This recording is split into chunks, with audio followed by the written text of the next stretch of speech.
ഉള്ളതൊക്കെ പോകാതെ നോക്കിക്കൊണ്ട് പിന്നെ പോരാത്തതൊക്കെ പ്രദാനം ചെയ്തുകൊണ്ട് എല്ലാവരെയും ഒരുപോലെ ഒരുപോലെ ഒരുപോലെ സംരക്ഷിക്കുന്നവനും പൂർണ്ണനാക്കുന്നവനുമാണ് ഞാൻ എന്ന് നല്ലപോലെ മനസ്സിലാക്കണം.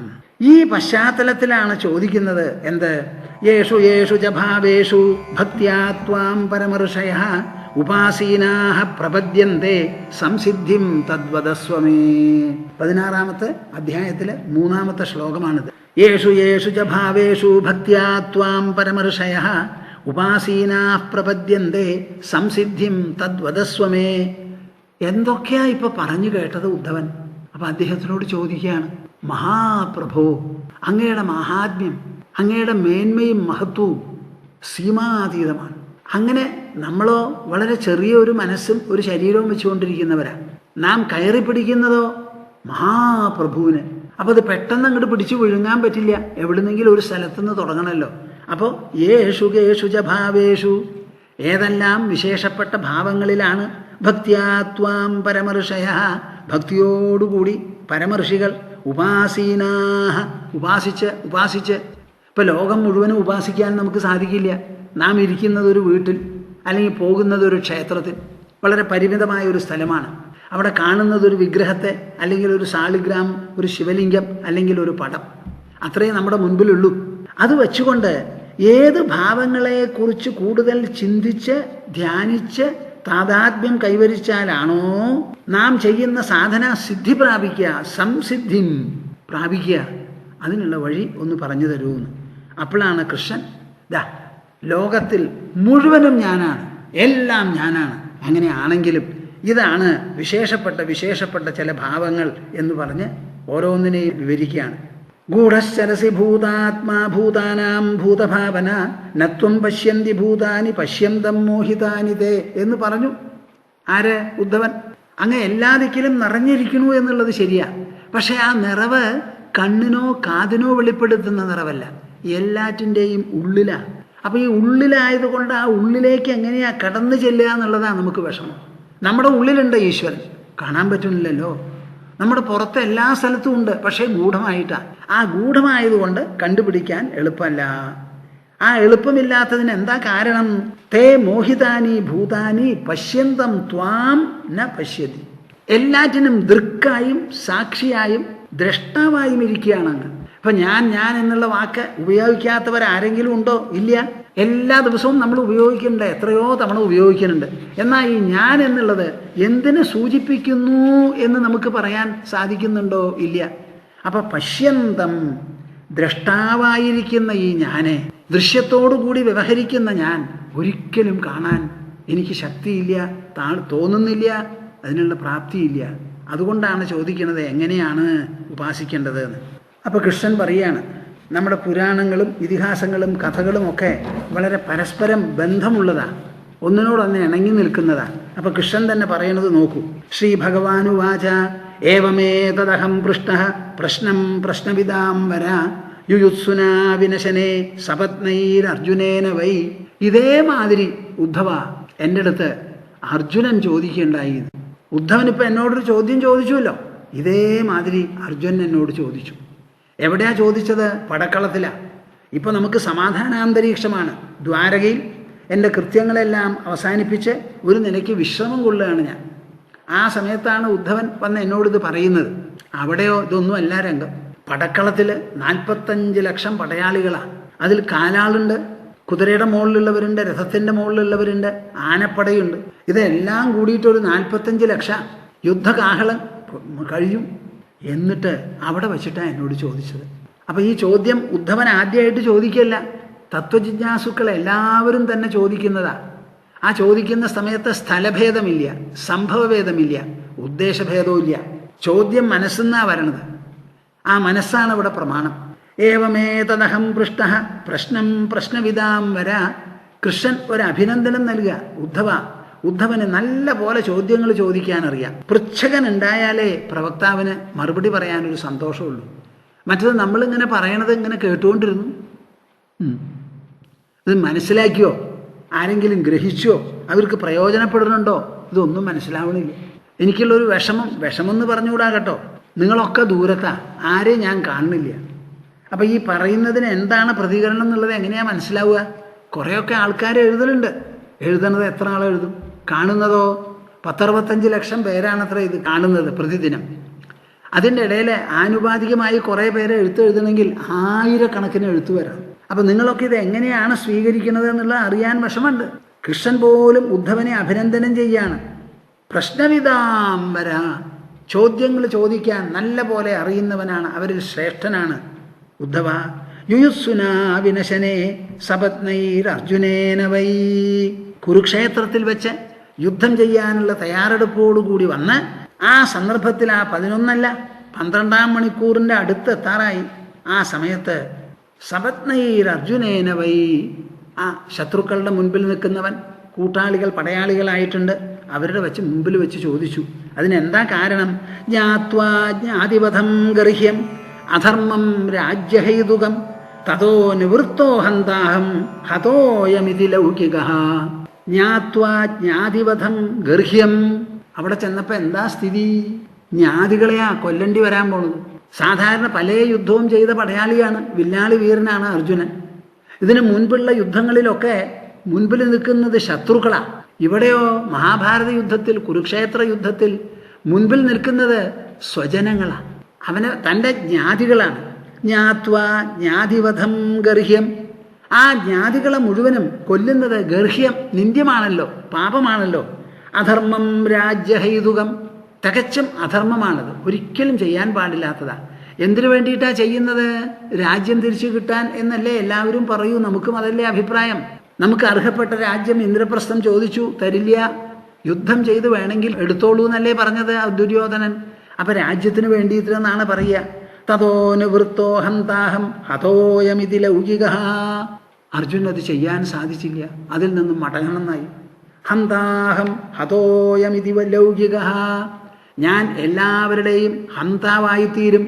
ഞാൻ ഈ യുദ്ധത്തിൽ കൊല്ലലും എനിക്ക് സംഭവിക്കാം, പലരെയും കൊല്ലേണ്ടി വരും. ഇങ്ങനെയുള്ള ഒരു ലൗകികവാദമാണ് ഉന്നയിച്ചത്. കേട്ടോളൂ, എന്ത്? ഹതോയമിതി ലൗകികഃ. സാധാരണ ഈ ലോകദൃഷ്ടിയിൽ ഉന്നയിക്കുന്നതാണ് ഈ വാദം. കാര്യങ്ങളെ വേണ്ടതുപോലെ ഗ്രഹിച്ച് അതിൻ്റെ അതിസൂക്ഷ്മ വശങ്ങൾ ഹേതുതലം വരെ എത്തിക്കഴിഞ്ഞാൽ ഈ ചോദ്യം അവിടെ വരില്ല. എന്താ? എല്ലാവരും ശരീരത്തിൻ്റെ ഉള്ളിൽ അന്തരാത്മാവാണ്. ആ അന്തരാത്മാവ് ജനനവും മരണവുമില്ലാത്തതാണ്. അതിന് ഒരിക്കലും കൊല്ലുക അല്ലെങ്കിൽ മരണം എന്നുള്ളത് സംഭവമല്ല. അതുവരെ അർജുനൻ എത്തിയിട്ടില്ല. ലൗകികമായിരിക്കുന്ന, ഭൗതികമായിരിക്കുന്ന, ഇന്ദ്രിയ തലത്തിലുള്ള ഒരു വാദമായിരുന്നു. അർജുനന് ഈ സംശയമുണ്ടായതിനെപ്പറ്റി വളരെ ചിന്തിക്കണം. സാധാരണ നിങ്ങളുടെ ഈ സ്വാമിജി ഭഗവത്ഗീതയാണ് സാധാരണ പറയാറുള്ളത്. ഒരു 55-56 കൊല്ലമായി ഞാൻ ഇങ്ങനെ നടന്ന് പലയിടങ്ങളിലും സഞ്ചരിച്ച് സംസാരിക്കുന്നു. അത് സംസാരിക്കുമ്പോൾ ഭഗവത്ഗീതയാണ് വൈകുന്നേരം സംസാര വിഷയമാകാറുള്ളത്. ആദ്യമൊക്കെ കേരളത്തിൽ 1960കളിൽ 14 ദിവസമായിരുന്നു ഭഗവത്ഗീതയുടെ ഒരു അധ്യായം എടുത്ത് ഞാൻ ജ്ഞാനയജ്ഞം നടത്തുക. 21 ദിവസം സംസാരിച്ചുകൊണ്ടിരുന്നത്, 2 മണിക്കൂർ നേരം, 6 മണി മുതൽ 8 മണി വരെ. അത് പിന്നീട് 14 ആക്കി.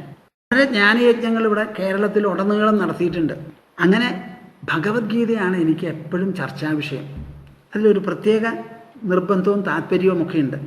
ഞാൻ ഗീത പറയുമ്പോൾ ഗീതയുടെ സാധാരണ നിലയ്ക്കുള്ള സമ്പ്രദായങ്ങളും കാര്യങ്ങളൊക്കെ മാറി അത് വലിയ ഒരു ശാസ്ത്രമായി തീരും. അങ്ങനെയാണ് എല്ലാവരുടെ അഭിപ്രായം. അതാണ് അതിന് തത്വസമീക്ഷ എന്ന് പേരിട്ടുള്ളത്. ഞങ്ങൾ നടത്തുന്ന ശ്രീമദ് ഭാഗവതവും അതും തത്വസമീക്ഷ തന്നെയാണ്. പക്ഷേ അതിൽ അനവധി പ്രവക്താക്കളുണ്ട്. ഗീതയെപ്പറ്റി പറയുമ്പോൾ ഒരു ദിവസത്തെ സംസാരം 1.5 മണിക്കൂർ, ഇപ്പം ഞാൻ 1.25 മണിക്കൂറേ സംസാരിക്കാറുള്ളൂ. അത് തത്വസമീക്ഷ എന്നും ഞാൻ തന്നെയാണ് സംസാരിക്കാറുള്ളത്. ആ ഗീത നിങ്ങൾ ആരും ഇപ്പോൾ കേട്ടിട്ടില്ലല്ലോ. അപ്പോൾ ഒരു ഭഗവത്ഗീത പ്രതിപാദിക്കുന്ന സ്വാമിജിയാണെന്നുള്ളത് നിങ്ങൾ മനസ്സിലാക്കുക. അപ്പോൾ അതിൻ്റെ ഒരു ഭാഗം എനിക്കിവിടെ പറയണം എന്ന് തോന്നുന്നു. ഞാൻ പറഞ്ഞ് മനസ്സിലാക്കി തരാം. അർജുനൻ 12 കൊല്ലത്തെ വനവാസവും 1 കൊല്ലത്തെ അജ്ഞാതവാസവും സഹോദരന്മാരോടും ദ്രൗപദിയോടും കൂടി അവർ ഏറ്റെടുത്തു. ചൂത് കളിച്ചങ്ങനെ പോകേണ്ടി വന്നുല്ലോ. ആ 12 കൊല്ലം വനവാസം അനുഷ്ഠിക്കുന്ന സമയത്താണ് പാശുപതാസ്ത്രത്തിന് വേണ്ടി പരമശിവനെക്കുറിച്ച് തപസ് ചെയ്ത് കിരാതൻ്റെ നെഞ്ഞത്തിടിച്ച് പരമശിവന് സന്തോഷം വന്ന് പാശുപതാസ്ത്രം സമ്മാനിച്ചത്. ആ യോഗ്യതയോട് കൂടിയിട്ടാണ് വന്നിരിക്കുന്നത്. മാത്രമോ അല്ല, കൃഷ്ണൻ അർജുനനോടും ദുര്യോധനോടും ഒരുപോലെ ബന്ധപ്പെട്ടവനാണ്. അപ്പം 2 പേരും യുദ്ധത്തിന് വേണ്ടി സഹായത്തിന് വേണ്ടി ചെന്നു. ആ സഹായത്തിന് വേണ്ടി ചെന്നിട്ട് അർജുനൻ ചോദിച്ചത് എന്താ? കൃഷ്ണൻ പറഞ്ഞു, ഒരു ഭാഗത്ത് ഞാൻ അസ്ത്രങ്ങളേന്താതെ പടക്കളത്തിൽ പടയിൽ പങ്കെടുക്കാതെ നിൽക്കാം, പിന്നെ ഒരു ഭാഗത്തോ എൻ്റെ ദ്വാരകാ സേനയെ മുഴുവനും ഞാൻ നിങ്ങൾക്ക് തരാമെന്ന്, ആരെങ്കിലും ഏതു വേണമെങ്കിലും എടുത്തോളൂ എന്ന്. അവസാനം അർജുനൻ പറഞ്ഞു, എനിക്ക് കൃഷ്ണൻ മാത്രം മതി. അപ്പം കൃഷ്ണൻ ചോദിച്ചു, ഇത് എന്താടോ താൻ ഇങ്ങനെ ചെയ്തത് എന്ന്. അപ്പം മറുപടി പറഞ്ഞതാ, കൃഷ്ണ, ഞാൻ അനവധി യുദ്ധം ചെയ്തിട്ടുണ്ട്, എല്ലാറ്റിലും ജയിച്ചിട്ടുണ്ട്. ഇത് അഭൂതപൂർവമായിരിക്കുന്ന ഒരു യുദ്ധമാണെന്ന് എനിക്കറിയാം. അപ്പോൾ എൻ്റെ ആ വിജയകിരീടത്തിൽ ഒരു തിളക്കവും കൂടി വേണമെന്ന് എനിക്കൊരു തോന്നൽ. കൃഷ്ണനെ തേരാളിയാക്കി നിർത്തി ഇത് പടപൊരുത്തണമെന്ന്. ഓ, അങ്ങനെയാണോ? കൃഷ്ണൻ ഒന്നും മിണ്ടിയില്ല. അങ്ങനെ തന്നെ എന്ന് പറഞ്ഞു. അങ്ങനെയാണ് കൃഷ്ണനെ തേരാളിയാക്കി നിർത്തിയിരിക്കുന്നത്. കൃഷ്ണനെ പോലെ ഒരു ശ്രീകൃഷ്ണ പരമാത്മാവിനെ തേരാളിയാക്കി നിർത്തി യുദ്ധം ചെയ്യാൻ പുറപ്പെട്ടിരിക്കുക. നിങ്ങൾ കേൾക്കുന്നുണ്ടോ ഞാൻ പറയുന്നത്? അപ്പം കൃഷ്ണനെ തേരാളിയാക്കി നിർത്തി യുദ്ധം ചെയ്യാൻ അർജുനന് അതിന് തക്ക യോഗ്യതയുണ്ടോ? ആരായി കൃഷ്ണൻ? ആരായി അർജുനൻ? തേരാളി എന്ന് പറഞ്ഞാൽ സാധാരണ നിലയ്ക്ക് പ്രധാനപ്പെട്ട ആള് രഥിയ, സാരഥിയല്ല. സാരഥി രഥിയെ സഹായിക്കുക മാത്രമേ ചെയ്യുന്നുള്ളൂ. അപ്പം സഹായകൻ എന്നുള്ള സ്ഥാനേ അവിടെയുള്ളൂ. പ്രധാനമന്ത്രിയുണ്ട്, ഉപമന്ത്രിമാരുമുണ്ട്. പ്രധാനമന്ത്രിക്കല്ലേ അവിടെ സ്ഥാനം. എനിക്ക് കൃഷ്ണനെ ഉപമന്ത്രിയായിട്ട് കിട്ടണം എന്നൊരു പ്രധാനമന്ത്രി വിചാരിച്ചാലത്തെ സ്ഥിതി എന്താ? ഏകദേശം അതുപോലെയാണെന്ന് വിചാരിച്ചോളൂ. എനിക്ക് സാരഥിയായിട്ടിരിക്കണം, അതാണ് അർജുനൻ്റെ അഭിലാഷം. കൃഷ്ണൻ സമ്മതിച്ചു, ഒന്നും മിണ്ടിയില്ല. കുതിരകളുടെ കടിഞ്ഞാട് പിടിച്ചു, തേര് തെളിക്കാൻ തുടങ്ങി. എല്ലാവരും കൂടി അവിടെ ചെന്നപ്പോൾ ആദ്യം ദ്രോണാചാര്യരുടെ അടുത്ത് ചെന്ന് ദുര്യോധനൻ സംസാരിക്കുക. ആ സംസാരിക്കുന്ന ഭാഷ വളരെ ഒരു തരത്തിൽ ധിക്കാരമാണ് പറഞ്ഞു തുടങ്ങിയത്. ആചാര്യന് മനസ്സിലായോ ഇവിടെ ആരൊക്കെയാ വന്ന് നിൽക്കണതെന്ന്? പാണ്ഡവ സൈന്യത്തിലുള്ള ധീരന്മാരും വീരന്മാരും അതിഭയങ്കരരുമായിട്ടുള്ളവർ ഇത്രയാണ്, നമ്മുടെ സൈന്യത്തിൽ ഇങ്ങനെയാണ്, അതാണ് ഇതാണെന്നൊക്കെ പറഞ്ഞ് അങ്ങ് ഒന്നും ചെയ്യണ്ട, എൻ്റെ മുത്തശ്ശനെ സംരക്ഷിച്ചാൽ മാത്രം മതി എന്നിങ്ങനെ ആചാര്യനോട് അദ്ദേഹത്തിൻ്റെ മുൻപിൽ പ്രണമിച്ച് ആശീർവാദം മേടിച്ച് നിർദ്ദേശം യാചിക്കുന്നതിന് പകരം കൊടുത്തതൊക്കെ നിർദ്ദേശങ്ങളാണ്, അങ്ങോട്ടുള്ള ആജ്ഞകളാണ്. ഇതങ്ങോട്ട് കണ്ടപ്പോൾ ഭീഷ്മർക്ക് സഹിച്ചില്ല. പാവം അദ്ദേഹം ഈ പറച്ചൽ എങ്ങനെയായാലും നിർത്തണം എന്ന് പറഞ്ഞ് സിംഹനാദം നിനദ്യോച്ചൈഹി, ആ ഒരു സിംഹധ്വനി മുഴക്കി തൻ്റെ കയ്യിലുള്ള ശംഖങ്ങൾ വിളിച്ചു ഭീഷ്മര്. അത് വിളിച്ചപ്പോൾ ബാക്കിയുള്ളവരെല്ലാവരും കൂട്ടത്തിൽ വിളിച്ചു. അവർക്ക് വലിയ ഉത്സാഹമായി ഇനി യുദ്ധം ചെയ്യാമല്ലോ. ഭീഷ്മര് ശംഖ് വിളിച്ച് എതിർപക്ഷത്തിൽ നിൽക്കുമ്പോൾ എന്താ സംഭവിക്കുക? ആലോചിച്ച് നോക്കൂ. ആരാ ഇപ്പുറത്ത് വിളിക്കാനുള്ളത്? ഒരാളുമില്ല. അപ്പം കൃഷ്ണൻ പറഞ്ഞു, യുദ്ധത്തിൽ ഞാൻ പങ്കെടുക്കില്ല എന്നാണ് പറഞ്ഞിരിക്കുന്നത്, ശംഖ് വിളിക്കില്ല എന്ന് പറഞ്ഞിട്ടില്ല. അപ്പം ശംഖ് എടുത്തിട്ട് പാഞ്ചജന്യം ഹൃഷീകേശോ, ആ പാഞ്ചജന്യം എടുത്തങ്ങോട്ട് മുഴക്കി. അപ്പം സമാധാനമായി എല്ലാവർക്കും. പിന്നെ അവിടുന്ന് അങ്ങോട്ട് അർജുനൻ, ഭീമൻ, നകുലൻ, സഹദേവൻ, യുധിഷ്ഠിരൻ എല്ലാവരും കൂടി സഘോഷോധാർത്തരാഷ്ട്രാണാം ഹൃദയാനി വ്യതാരയത്. അതങ്ങോട്ട് മുഴങ്ങിയപ്പോൾ സഞ്ജയൻ പറയാണ്, ധൃതരാഷ്ട്രപക്ഷത്തിലുള്ളവരുടെ എല്ലാവരുടെയും ഹൃദയം കിടിലം കൊണ്ടു, വിറച്ചു, അവരുടെ സപ്തനാഡികളും ഒന്ന് തളർന്നു. ഇതാണ് സഞ്ജയന് പറയാനുള്ളത്. ഇത്രയും ആയിക്കഴിഞ്ഞു. പടക്കളത്തിലെത്തി, യുദ്ധകാഹളങ്ങൾ ഇരുകൂട്ടരും മുഴക്കി. ഇനി എന്താ ഉള്ളത്? അമ്പങ്ങടെ ഈണം തുടങ്ങണം. ആ സമയത്താണ് അർജുനൻ്റെ മനസ്സിൽ ഒരു വലിയൊരു തോന്നൽ. അഭൂതപൂർവമാണ്. എന്താ? കൃഷ്ണ കയ്യിൽ ഗാണ്ഡീവമുണ്ട്. ആ ഗാണ്ഡീവം വലിയ ഒരു ചിഹ്നമാണ്, അർജുനൻ്റെ യോഗ്യതയെ സൂചിപ്പിക്കുന്നതാണ്. ധനുരുദ്യമ്യ പാണ്ഡവ, ആ വില്ലങ്ങോട്ട് പൊക്കിപ്പിടിച്ചിട്ട് ആ കൃഷ്ണനോട് പറയുകയാണ്, സേനയോരുഭയോർമധ്യേ രഥം സ്ഥാപയമേച്യുത. രണ്ട് സേനകൾക്കും മധ്യത്തിൽ കൊണ്ടുപോയി എൻ്റെ തേര് കൊണ്ടുപോയി നിർത്തൂ കൃഷ്ണാന്ന്. ഒരു തരത്തിലൊരാജ്ഞ. എപ്പോഴും അങ്ങനെയാണല്ലോ, രഥി സാരഥിയോട് ആജ്ഞയാണല്ലോ നൽകുക. ആ ആജ്ഞ നൽകിയപ്പോൾ കൃഷ്ണൻ ഒരു കൂസലും ഉണ്ടായില്ല. വേഗം തേരങ്ങോട്ട് തെളിച്ചു, കൊണ്ടങ്ങോട്ട് പോയി. എന്നിട്ട് നിർത്തിയതോ ഭീഷ്മദ്രോണ പ്രമുഖതഃ സർവേഷാം ച മഹീക്ഷിതാം ഉവാച പാർത്ഥ പശ്യ ഏതാൻ സമവേദാൻ കുരൂനിധി. അർജുനൻ പറഞ്ഞതുപോലെ ഞാൻ തേര് തെളിച്ചു, നല്ല ഒരു സ്ഥാനത്ത് കൊണ്ടുപോയി നിർത്തു. ആരോടുകൂടിയാണ് എനിക്ക് പടപൊരുതേണ്ടതെന്ന് ഞാൻ മുൻകൂട്ടി നിശ്ചയിക്കട്ടെ, അതിന് പറ്റിയിട്ടുള്ള ഒരു സ്ഥാനത്തിൽ കൊണ്ടുപോയി നിർത്തൂ എന്നല്ലേ പറഞ്ഞത്. ദാ നിർത്തിയിരിക്കണു. ആരുടെ മുൻപിൽ? ഭീഷ്മ ദ്രോണ പ്രമുഖത. അർജുനന്റെ തന്നെ മുത്തശ്ശനാണ്. മടിയിലിരുത്തി ചോരുരുള തന്ന് വളർത്തിയിട്ടുള്ള സ്നേഹമസൃണനായിരിക്കുന്ന മുത്തച്ഛൻ. നിന്റെ കയ്യിലുള്ള ഗാണ്ഡീവവും ആ പടയിലുള്ള വിരുദും ഇതൊക്കെ പ്രദാനം ചെയ്തിട്ടുള്ള ആചാര്യൻ, പിന്നെ കൃപാചാര്യരും ബാക്കിയുള്ളവരും, ഇവരോട് കൂടിയിട്ടാണ് പടപുരുതേണ്ടത്. ഭീഷ്മൻ അവിടെ കമാൻഡർ ഇൻ ചീഫാണ്, സൈന്യത്തലവൻ. ഉപതലവനാണ് ദ്രോണൻ. അവർ രണ്ടുപേരും മുൻപിലാണ് നിൽക്കുന്നത്. അവരോട് പടപൊരുതി അല്ലാതെ ഉള്ളിലേക്ക് കിടക്കാൻ പറ്റില്ല. അതിനുള്ള ശക്തിയും തയ്യാറെടുപ്പും ഉണ്ടോ എന്ന് പരിശോധിച്ചോളൂ. ഇതാണ് അവിടെ നടന്നത്. അർജുനൻ നല്ലോണം നോക്കി, ഇതെന്താപ്പാത്? ഭീഷ്മരും ദ്രോണരും, ഒന്ന് മുത്തശ്ശൻ, ഒന്നെൻ്റെ ഗുരുനാഥൻ, ഇവർ രണ്ടുപേരുടെയും നേരെ കൂർത്തുമൂർത്ത ശരങ്ങളാണ് എനിക്ക് പ്രയോഗിക്കേണ്ടത്. ഇവിടെ അധികം പേരും കുറേ പേരും സ്വജനങ്ങളാണ്, രക്തബന്ധത്തിൽപ്പെട്ടവരാണ്. അപ്പം ഇത് ഉണ്ടായാൽ ജ്ഞാതിവധം കൂടാതെ കഴിയില്ല. ആകെ മൊത്തം മനസ്സിൽ വല്ലാത്തൊരു ദയവും ഒരു സങ്കടവുമായത്രേ. സഞ്ജയൻ വർണ്ണിക്കുകയാണ്, കൃപയാ പരയാവിഷ്ടോ വിഷീദൻ ഇതമബ്രവീത്. അതികഠിനമോ അല്ലെങ്കിൽ അതിവിപുലമോ ഗാഠമോ ആയിരിക്കുന്ന ഒരു ദേവ മനസ്സിനെ അങ്ങോട്ട് കീഴടക്കി, എന്നിട്ട് വിഷീദന്നിതമബ്രവീത്, വളരെ ദുഃഖത്തോടുകൂടി ഇങ്ങനെ പറഞ്ഞു. ദുഃഖത്തോടുകൂടി ഇങ്ങനെ പറഞ്ഞു. എന്ത്? ദുഃഖത്തോടുകൂടി. എവിടെ? പടക്കളത്തിൽ. യുദ്ധഭൂമിയിൽ ആർക്കെങ്കിലും ദുഃഖം ഉണ്ടായാൽ പറ്റുമോ? അവിടെ ദയവുണ്ടായാൽ പറ്റുമോ? അവിടെ പൊരുതുന്നത് ശത്രുക്കൾ തമ്മിലാണ്. അപ്പം ശത്രുക്കൾ തമ്മിൽ കാഠിന്യത്തിനും കഠോരതയ്ക്കും കൂർത്തുമൂർത്ത അമ്പുകൾക്കുമേ അവിടെ സ്ഥാനമുള്ളൂ. അവിടെ കൃപയ്ക്കൊരു സ്ഥാനമില്ല, അവിടെ ദൈവനൊരു സ്ഥാനമില്ല. ഒന്നിലോ ജയിച്ച് വിജയക്കൊടി നാട്ടുക, അല്ലെങ്കിൽ വീണ് മരിക്കുക. ഇത് രണ്ടിനും മധ്യത്തിലൊന്നും അവിടെ ഇല്ല. പക്ഷേ നടന്നത് വേറെയാ. എന്താ അർജുനൻ പറഞ്ഞത്?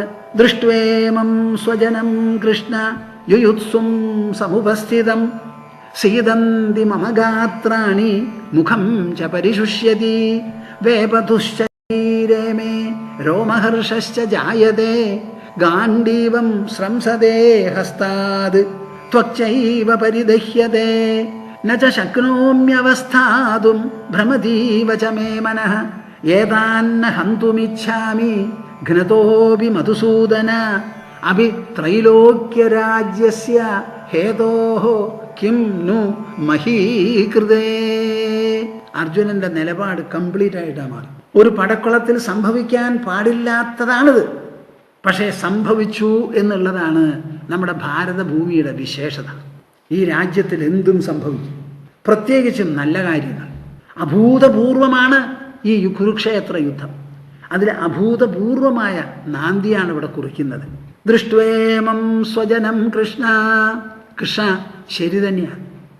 12 13 കൊല്ലത്തെ തയ്യാറെടുപ്പോട് കൂടിയാണ് ഞാൻ വന്നിരിക്കുന്നത്. പക്ഷെ ഇവിടെ വന്നപ്പോൾ കണ്ണു തുറന്ന് നോക്കിയപ്പോൾ അങ്ങ് തന്നെ തെളിച്ച തേരെ കൊണ്ടുവന്ന് നിർത്തിയത് എവിടെയാ? ഭീഷ്മരുടെയും ദ്രോണരുടെയും മുൻപിലാണ്. ആ സ്വജനങ്ങളെ കണ്ടിട്ട് യുയുത്സും സമുപസ്ഥിതം, എല്ലാവരും ഇങ്ങനെ തിളച്ച് ആ യുദ്ധത്തിലുള്ള ഉത്സാഹത്തിളപ്പോട് കൂടിയിട്ട് നിൽക്കുന്നവരാണ്.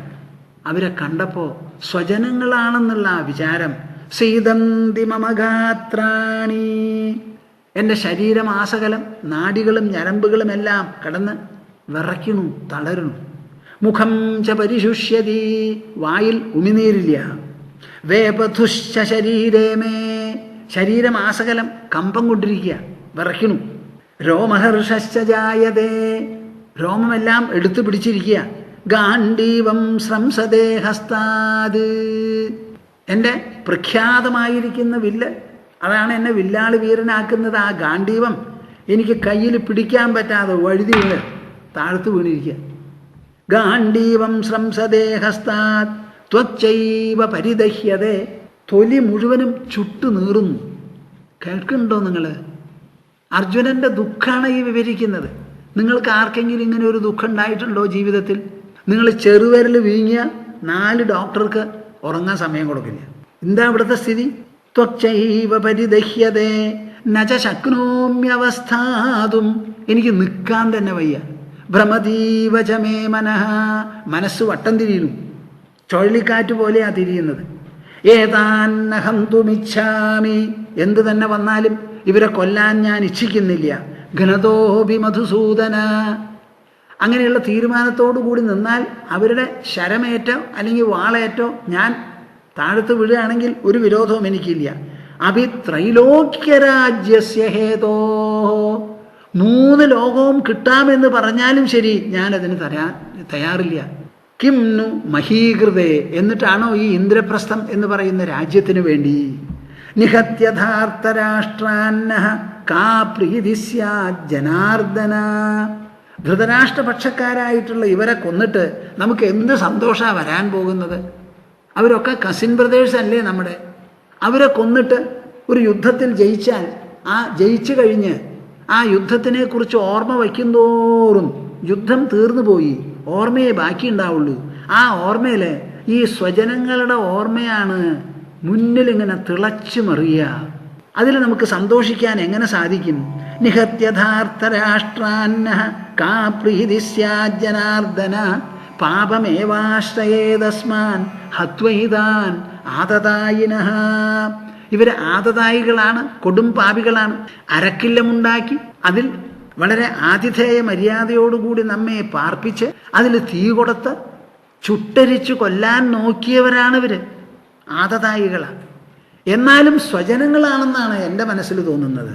അതുകൊണ്ട് ഈ പ്രവൃത്തി എങ്ങാനും ചെയ്തു ഈ യുദ്ധം എന്നുണ്ടെങ്കിൽ പാപം മാത്രമേ നമ്മളെ പിടിപെടുള്ളൂ. യദ്യപ്യേതേന പശ്യന്തി ലോഭോപഹത ചേതസഃ കുലക്ഷയകൃതം ദോഷം മിത്രദ്രോഹേ ച പാതകം. അപ്പോൾ ഒരു ചോദ്യം ചോദിക്കാം കൃഷ്ണ, അവർ ചെയ്യുന്നത് വലിയ തെറ്റല്ലേ? അർജുനൻ പറയുന്നത് പോലെയുള്ള ദൃഷ്ടിയും ബോധവും അവർക്കെന്താ ഇല്ലാതെ ഇരിക്കുന്നത് എന്നൊരു വാദമുഖമുണ്ടാവും. യദ്യപ്യേതേന പശ്യന്തി, അവർ വേണ്ടതുപോലെ കാണുന്നില്ല. എന്ത്? ലോഭോപഹത ചേതസഃ, കിട്ടിയ രാജ്യം മടക്കി കൊടുക്കാൻ തയ്യാറില്ല. സമ്പത്തിലും ഐശ്വര്യത്തിലും ആധിപത്യത്തിലും വളരെയധികം ലോഭമാണ്, അത്യാർത്ഥിയാണ്. ആ ലോഭം അപഹരിച്ച മനസ്സോടു കൂടിയവരാണ് അവർ. അതുകൊണ്ട് കുലക്ഷയഹൃതം ദോഷം മിത്രദ്രോഹേ ജപാതകം, നമ്മുടെ കുലം നശിച്ചു പോകൂലോ, അത് വല്ലാത്തൊരു ദോഷമല്ലേ? മിത്രങ്ങളെ ദ്രോഹിക്കുന്നതോ കൊല്ലുന്നതോ വലിയ പാതകമല്ലേ? ഈ വക ദൃഷ്ടിയൊന്നും അവർക്കില്ലെങ്കിലും കഥം നജ്ഞേയമസ്മാഭിഹി, നാം അത് മനസ്സിലാക്കുന്നുണ്ടല്ലോ. അവർ മനസ്സിലാക്കിയില്ല എന്നുള്ളത് നമ്മുടെ ധാരണയെ തടുത്തു നിർത്താനോ ഉപേക്ഷിക്കാനോ മതിയായ കാരണമല്ല. കഥം നജ്ഞേയമസ്മാഭിഹി പാപാദസ്മാൻ നിവർത്തിതും, ഈ കൊടും പാപത്തിൽ നിന്ന് പിന്തിരിയുന്നതിന് നമുക്കെന്താ തടസ്സം? കുലക്ഷയകൃതം ദോഷം പ്രപശ്യദ്ഭിർജനാർദ്ദന. അർജുനന്റെ മനസ്സിലുള്ള വിചാരങ്ങൾ നിങ്ങൾ ശ്രദ്ധിക്കണം. വെറുതെയല്ല അർജുനൻ കരയുന്നത്, വെറുതെയല്ല യുദ്ധം ചെയ്യില്ല എന്ന് പറയുന്നത്. നല്ല കാരണങ്ങളാണ് നിരത്തുന്നത്. കുലക്ഷയം, അതിലുള്ള ദോഷം, അത് നല്ല പോലെ കണ്ടറിയുന്ന നമ്മൾ എന്തുകൊണ്ടാണ് ഇതിൽ നിന്ന് പിൻവാങ്ങാതെ ഇരിക്കുന്നത്? ഇതൊക്കെ പറഞ്ഞ് അവസാനം പറയുന്നു, അഹോബത മഹത് പാപം കർത്തും വ്യവസിതാവയം. വലിയ കൊടും പാപമാണ് കൃഷ്ണ നാം ചെയ്യാൻ പുറപ്പെട്ടിരിക്കുന്നത്. നാം ചെയ്യാൻ എന്താ അതിനർത്ഥം? ഈ പാപം ചെയ്യുന്നതിൽ കൃഷ്ണനും പങ്കാളിയാണ്. അതുകൊണ്ട് അങ്ങും പാപകർത്താവാകാൻ പോകുകയാണ് എൻ്റെ ഒപ്പം. അഹോബത മഹത് പാപം കർത്തും വ്യവസിതാവയം. നമ്മുടെ തീരുമാനം ധാർമ്മിക തീരുമാനമാണെന്ന് വിചാരിക്കരുത്, പാപികളാവാനുള്ള തീരുമാനമാണ്. യദ് രാജ്യസുഖലോഭേന ഹന്തും സ്വജനമുദ്യതാഃ. രാജ്യത്തിനും സുഖത്തിനുമുള്ള അത്യാർത്തിയാണ് ഇതിന് കാരണം. പ്രേക്ഷകരെ, നിങ്ങൾ കേൾക്കുന്നുണ്ടോ ഈ കാര്യം? അർജുനായി പറയുന്നത് എന്താണ് നമ്മുടെ യുദ്ധത്തിന് പ്രേരിപ്പിക്കുന്നത്? രാജ്യത്തിലും സുഖത്തിലുമുള്ള അത്യാർത്തി. ആ അത്യാർത്തി കാരണം എത്ര സ്വജനങ്ങളെയും ആചാര്യനെയും മുത്തശ്ശനെയും ഒന്നും കൊല്ലുന്നതിന് നമുക്കൊരു മടിയുമില്ല. ഇത് ഞാൻ സമ്മതിക്കില്ല, തയ്യാറില്ല. യതിമാം അപ്രതീകാരം അശസ്ത്രം ശസ്ത്രപാണയഃ ധാർത്തരാഷ്ട്രാരണേ ഹന്യുഃ തന്മേ ക്ഷേമതരം ഭവേത്.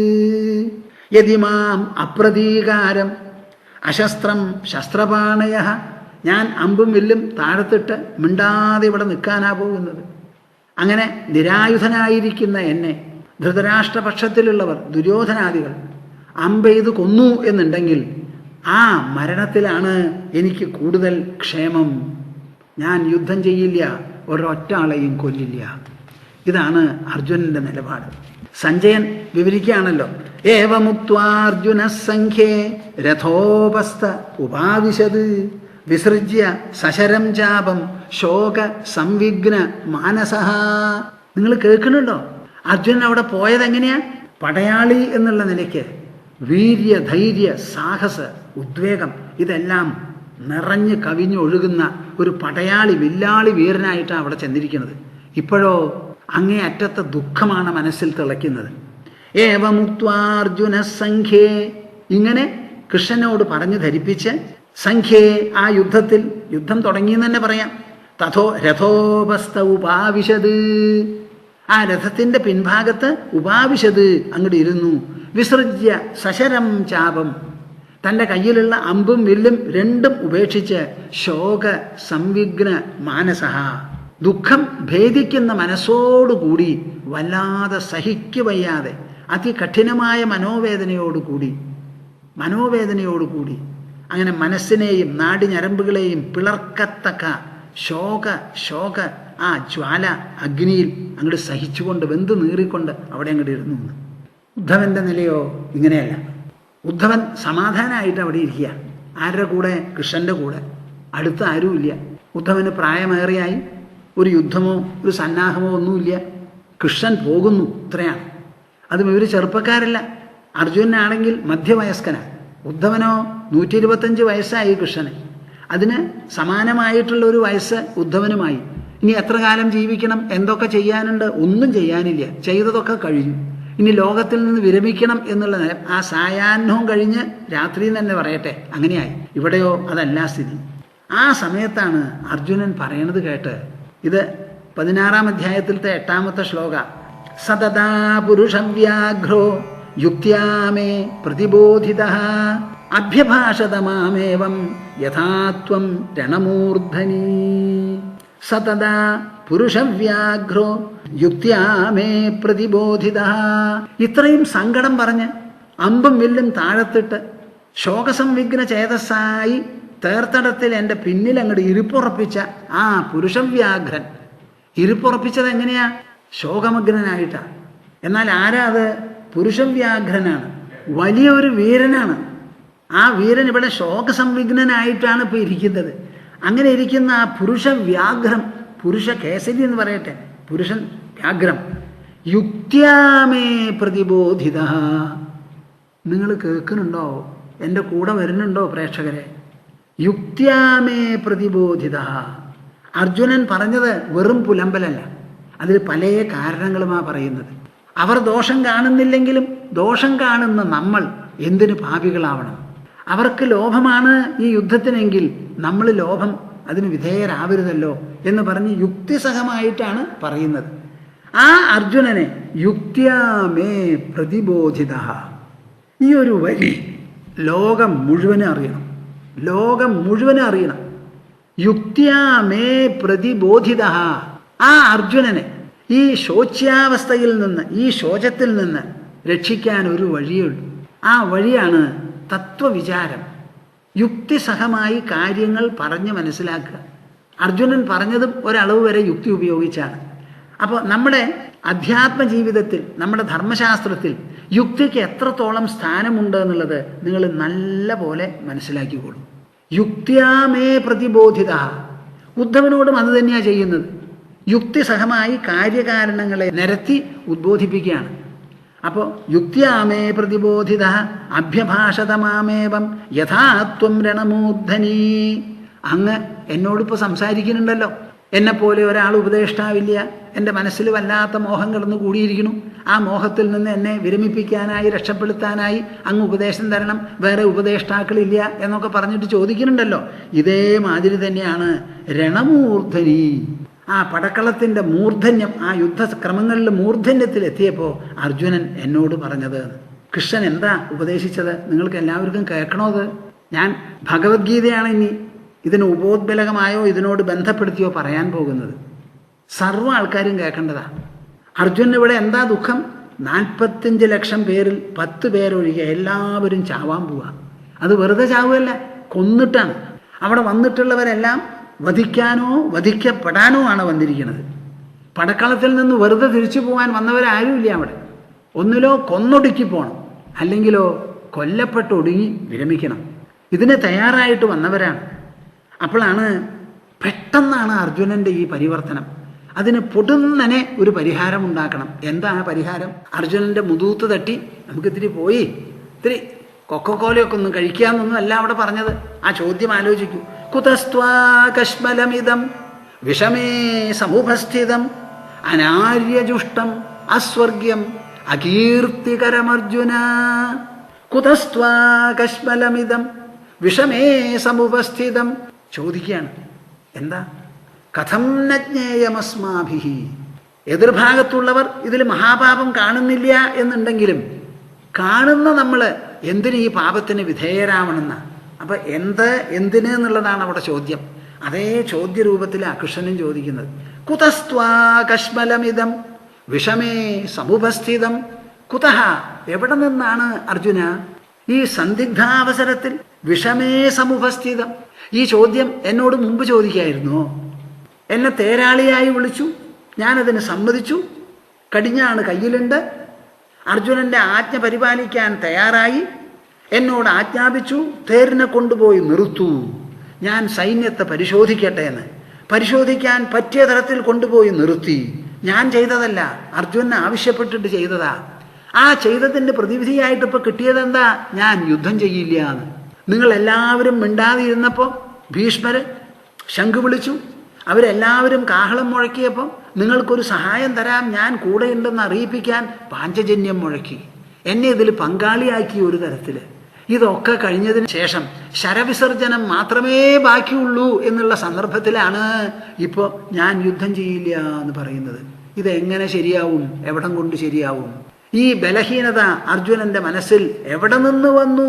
അർജുന കുതഹ, ഫ്രം വേർ, എവിടുന്ന? ത്വാ കശ്മലമിതം വിഷമേ സമുപസ്ഥിതം അനാര്യജുഷ്ടം അസ്വർഗ്യം അകീർത്തികരമർജുന. ആ പറയുന്ന വാക്കിലുള്ള വിശേഷണ ശബ്ദങ്ങൾ നിങ്ങൾ എല്ലാവരും ആലോചിച്ച് നോക്കൂ. ഇതൊരു തത്വജിജ്ഞാസ ഗ്രന്ഥമാണിത്, വലിയ ഒരു ശാസ്ത്രമാണ്.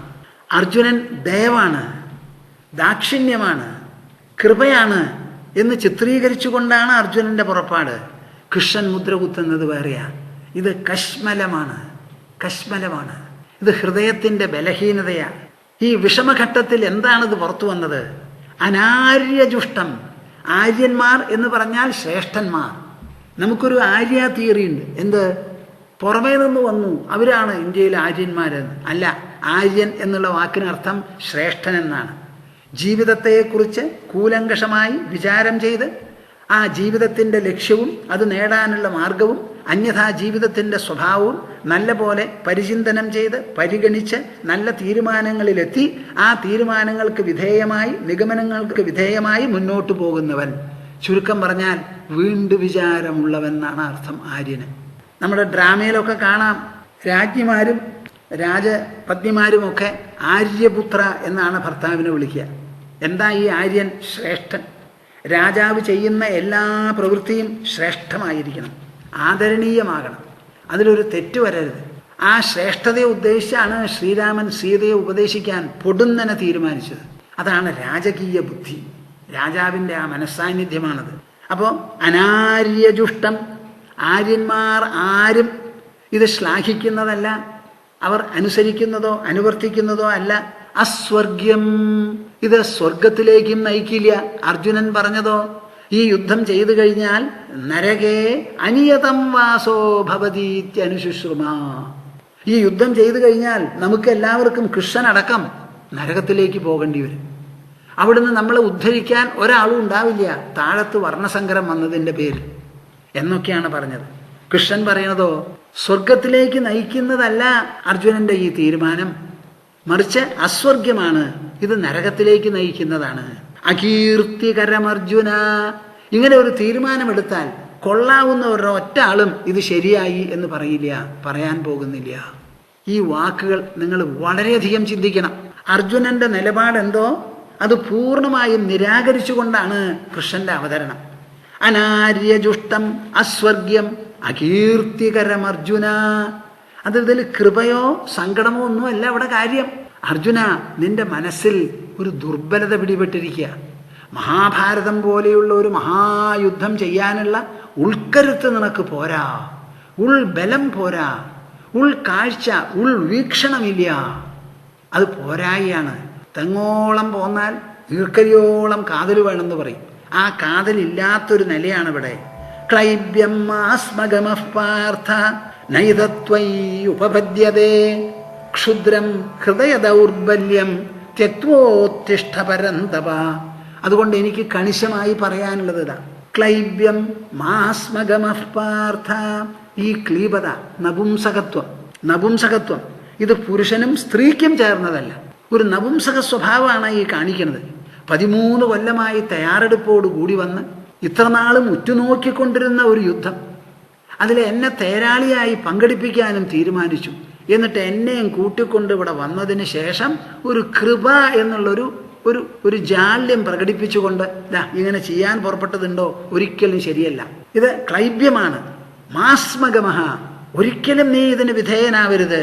ഹേ പാർത്ഥ, നൈതത്വൈ ഉപപദ്യതേ. അമ്മ പറഞ്ഞയച്ച സന്ദേശം ഓർമ്മയുണ്ടല്ലോ. പാർത്ഥ എന്ന് പറഞ്ഞാൽ പൃഥയുടെ പുത്രൻ. അപ്പോ കുന്തിദേവി പറഞ്ഞയച്ച സന്ദേശം എന്താ? ഏതദ്ധനഞ്ജയോ വാച്യോ നിത്യോദ്യുക്തോ വൃകോദരഃ യദർത്ഥം ക്ഷത്രിയാസൂതേ തസ്യ കാലോയമാഗതഃ. ധനഞ്ജയനോട് എൻ്റെ ഈ സന്ദേശം ചെന്ന് പറയൂ കൃഷ്ണ എന്ന് പറഞ്ഞ് കൃഷ്ണന്റെ അടുത്താ കൊടുത്തയച്ചത്. എന്ത്?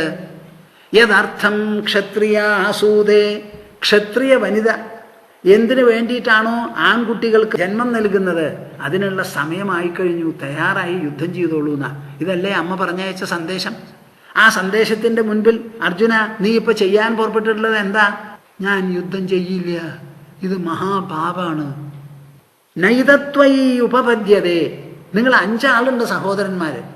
ആ 5 ആളിൽ വേറെ വല്ലവർക്കുമാണ് ഇങ്ങനെ ഒരു മൗഢ്യം വന്നത്, ജ്യേഷ്ഠനോ അനിയന്മാർക്കോ വന്നാൽ എനിക്കറിയാം. ലീഡറായിരിക്കുന്ന അർജുന, നിനക്ക് ഈ വ്യാമോഹം വന്നു പെട്ടുല്ലോ. ഇത് എവിടുന്നാണിത് വന്നത്? നൈതത്വൈ ഉപപദ്യതേ. നിനക്കൊരിക്കലും ഇത് പൊരുത്തപ്പെടുന്നതോ ശ്രേഷ്ഠമോ അല്ല. ക്ഷുദ്രം ഹൃദയ ദൗർബല്യം.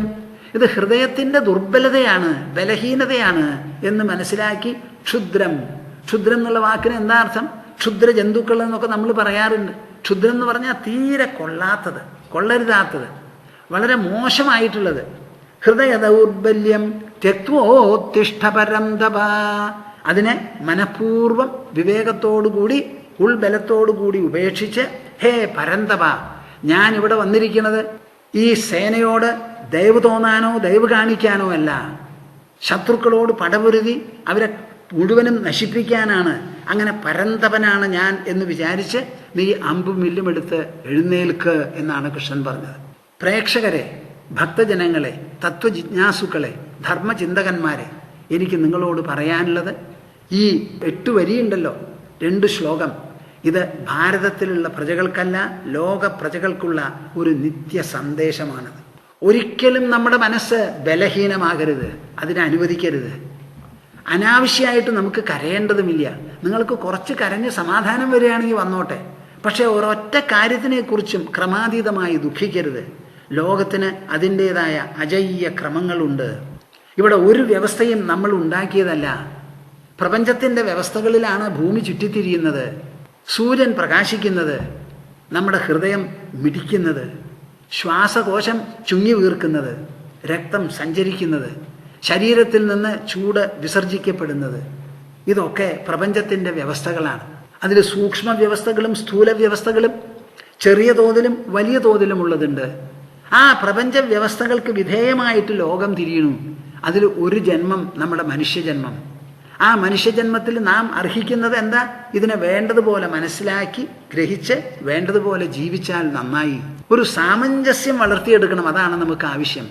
ഒരു പരിസ്ഥിതിയിലും ഒരു പരിതസ്ഥിതിയിലും ഒരു ചുറ്റുപാടിലും ചെന്നാൽ നാം ക്രമം വിട്ട് പുലമ്പരുത്, അരുത്. നമുക്ക് എന്തിനാണ് ബുദ്ധി, എന്തിനാണ് വീണ്ടും വിചാരം, എന്തിനാണ് വിവേകം? കീഴ്ക്കടയില്ലാതിരുന്നതൊന്നും പുതിയതായിട്ട് ഇവിടെ ഉണ്ടാവാൻ പോകുന്നില്ല. അകാല മരണങ്ങൾ, അപകട മരണങ്ങൾ, ബുദ്ധിമാന്ദ്യാദി രോഗങ്ങൾ, പല വിധത്തിലുള്ള വിഷമങ്ങൾ, ദാരിദ്ര്യം, പല വിധത്തിലുള്ള പൊല്ലാപ്പുകൾ, ഇതൊക്കെ ലോകത്തിൽ എന്നും ഉണ്ടായിട്ടില്ലേ? എന്നും ഉണ്ടായിട്ടില്ലേ? എന്താണ് ഇവിടെ വിശേഷം ആയിട്ടുള്ളതൊന്ന്? നാം ക്ഷണിച്ചു വരുത്തിയതല്ല ഈ ജന്മം. നാം തള്ളിക്കളഞ്ഞിട്ടും വേണ്ട ഇതിന് പോകാൻ. ഒരു കാലത്ത് ജനിച്ചു, ഒരു കാലത്ത് നമ്മുടെ ശരീരം വീഴും. അതിൻ്റെ രണ്ടിൻ്റെയും മധ്യത്തിൽ അറിവോടുകൂടി, വിവേകത്തോടുകൂടി, ഒരു നിലയ്ക്ക് സൗഭാഗ്യത്തോടുകൂടി, സന്തോഷത്തോടുകൂടി ജീവിക്കണം. പുറത്തെ ചുറ്റുപാടിൽ നമുക്ക് കുറവുണ്ടാവാം, കൂടുതലുണ്ടാവാം. നാം ദരിദ്രരാവാം, പഠിപ്പില്ലാത്തവരാവാം. പക്ഷേ നമ്മുടെ ഉൾസമ്പത്തിൽ ആർക്കും ഒരു കുറവും പ്രകൃതിയോ ഈശ്വരനോ ഇവിടെ വരുത്തിയിട്ടില്ല. എല്ലാവരുടെ ഉള്ളിലും എത്ര ദൂരെയാണ് അന്തരാത്മാവെന്ന് നിങ്ങളൊന്ന് പറയൂ. I would like to tell everybody that the supreme, imperishable, blissful self is equidistant to all individuals. ഓരോ വ്യക്തി അല്ലെങ്കിൽ എല്ലാ വ്യക്തികൾക്കും ഒരേ മാതിരിയുള്ള സമാന ദൂരമാണ് ഉള്ളിലുള്ള അന്തരാത്മാവിന്. ആ അന്തരാത്മാവ് ചൊരിയുന്നതും പൊഴിക്കുന്നതുമാണ് നമുക്കുള്ള സന്തോഷം, സാഫല്യം. അതുകൊണ്ട് ഒരൊറ്റ ആളും ഇവിടെ ക്രമം വിട്ട് ദുഃഖിക്കേണ്ട ആവശ്യമില്ല. കുതസ്ത്വാ കശ്മലമിതം വിഷമേ സമുപസ്ഥിതം ക്ലൈബ്യം മാസ്മഗമ പാർത്ഥ നൈതത്വൈ ഉപപദ്യതേ ക്ഷുദ്രം ഹൃദയ ദൗർബല്യം തെത്വോത്തിഷ്ഠ പരന്തവ എന്നേക്കുമുള്ള ഒരാഹ്വാനമാണിത്. നിങ്ങളുടെ മനസ്സിന് ദൗർബല്യം അത് കണ്ടുപിടിച്ച് അതിനെ നീക്കം ചെയ്യൂ, ബലിഷ്ഠമാക്കാൻ നോക്കൂ. ഹൃദയത്തിന് എത്ര വേണമെങ്കിൽ വിശാലതയും ആഴവും ഗാഠതയും സമ്പാദിക്കാം. ശരീരത്തിൻ്റെ വളർച്ച മാത്രമേ 21-ാം വയസ്സിൽ നിൽക്കുന്നുള്ളൂ. മനസ്സിൻ്റെ വളർച്ചയ്ക്ക് നിൽപ്പില്ല.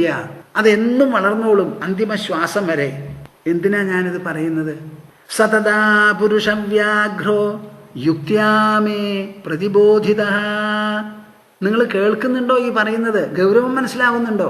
ഉദ്ധവ, അർജുനൻ ഇതുപോലെ എന്നോട് ചോദിച്ചു കുരുക്ഷേത്രത്തിൽ വെച്ച്. ആ ചോദിച്ച സമയത്ത് യുക്ത്യാമേ പ്രതിബോധിത, ആ അർജുനനോട് യുക്തിപൂർവം കാര്യങ്ങൾ, ജീവിത മൂല്യങ്ങൾ, തത്വങ്ങൾ, സിദ്ധാന്തങ്ങൾ ഉദ്ബോധിപ്പിച്ച് ഞാൻ പ്രബുദ്ധനാക്കി. യുക്തി കൊണ്ട് ആ യുക്തി വിചാരത്തിൻ്റെ തുടക്കമാണ് ഇവിടെ കാണുന്നത്. കൃഷ്ണൻ വേറെ ഒന്നും ഇവിടെ പറയുന്നില്ല. ഈശ്വര വിശ്വാസം, ഭക്തി, ഇതൊന്നുമല്ല ഇവിടെ പരാമർശം. ഇവിടെ പരാമർശം മുഴുവനും ഇത് നിനക്ക് ചേരാത്തതാണ്, ആലോചിച്ചു നോക്ക് എന്നാണ്.